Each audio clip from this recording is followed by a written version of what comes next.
YCP అధినేత మాజీ ముఖ్యమంత్రి వైఎస్ జగన్మోహన్ రెడ్డి చుట్టూ కోటరీ చేరిందని, వారి మాట మాత్రమే జగన్ వింటున్నాడని ఇటీవల మాజీ ఎంపీ విజయసాయిరెడ్డి ఆరోపించారు.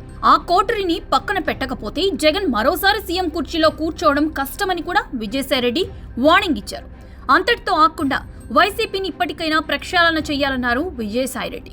దీంతో కొందరు వైసీపీ నేతలు టార్గెట్ విజయసాయిరెడ్డి అన్నట్లుగా విమర్శలు కూడా చేశారు. అయితే ఇదే సమయంలో అసలు వైసీపీలో ఏం జరుగుతోంది? జగన్ చుట్టూ నిజంగానే కోటరీ ఉందా? అసలు వైసీపీలో ప్రక్షాళన చెయ్యాలంటే ఏం చెయ్యాలనే విషయంపై లోతుగా పరిశీలించాలి. వైసీపీలో కావలసినంత చెత్త చేరుకుందనేది బహిరంగ రహస్యం. ఇంకా చెప్పాలంటే వైసీపీలో ఉన్న నేతల్లో సగం మంది జగన్ భజన చేసేవారే తప్ప మరెవరూ కనిపించటం లేదు. ఇందులో కొంతమంది ఒక్కసారి కూడా ప్రత్యక్ష ఎన్నికల్లో గెలవలేదు. కొంతమంది అయితే తొలిసారి గెలిచిన వారే. అయినా సరే వారంతా సీనియర్లు అంటూ బిల్డప్పిస్తున్నారు. ఇక కొంతమంది అయితే జగన్ అంటే ప్రాణమని, ఆయన కోసం ప్రాణాలర్పిస్తామంటూ తెగ గొప్పలు చెప్పుకుంటున్నారు కూడా.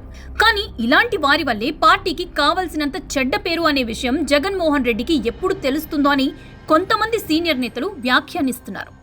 రాజకీయాల్లో కనీస విలువలు పాటించని నేతలంతా ప్రస్తుతం వైసీపీలోనే ఉన్నారు. నోటికి ఎంత మాటొస్తే అంత మాట అనటం, ప్రత్యర్థి పార్టీల నేతలను కించపరిచేలా వ్యాఖ్యలు చేయటం, దాడులు చేయటం, అక్రమార్జనలో మునిగి తేలటం ఇదే వైసీపీలో ఎక్కువ మంది నేతల తీరు. అటు శ్రీకాకుళం జిల్లా నుంచి ఇటు అనంతపురం జిల్లా వరకు ఇలాంటి వారే అధికంగా ఉన్నారు.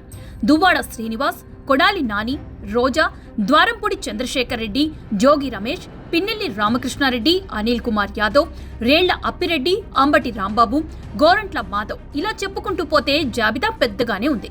అయితే ప్రస్తుతం వైసీపీలో ఇలాంటి వారే చాలా కీలకంగా వ్యవహరిస్తున్నారు. భార్యను, కన్న కూతుర్లను గాలి కొదిలేసిన దువ్వాడ మరో మహిళతో కలిసి సహజీవనం చేస్తున్నాడు. పైగా అదేదో గొప్ప పని అన్నట్లుగా రోజు వీడియోలు, ఇంటర్వ్యూలు. ఇక నోటికి ఎంత మాటొస్తే అంత మాట అనే కొడాలి నాని, రోజా ప్రత్యర్థి పార్టీల నేతలపై నోటితో విరుచుకుపడడం తప్ప వీరికి ప్రజల్లో ఏమాత్రం మంచి పేరు లేదు. చంద్రబాబు ఇంటిపై దాడి చేసిన జోగి రమేష్ అయితే కుటుంబం కోసం పార్టీ కార్యకర్తలను గాలి కొదిలేశారు. భూమి కనిపించటం పాపం అన్నట్లుగా కబ్జాలు చేశారు. ఇక పిన్నెల్లి గురించి ఎంత తక్కువ చెప్పుకుంటే అంత మంచిది. మాచర్ల నియోజకవర్గంలో వరుసగా 5 సార్లు గెలిచిన పిన్నెల్లి నియోజకవర్గం అభివృద్ధికి చేసింది ఏమీ లేదు. కానీ ఇసుక, మద్యం వ్యాపారాల్లో భారీగానే కూడబెట్టారు. ఇక ప్రత్యర్థి పార్టీల కార్యకర్తలను అడ్డు తొలగించుకున్నారు.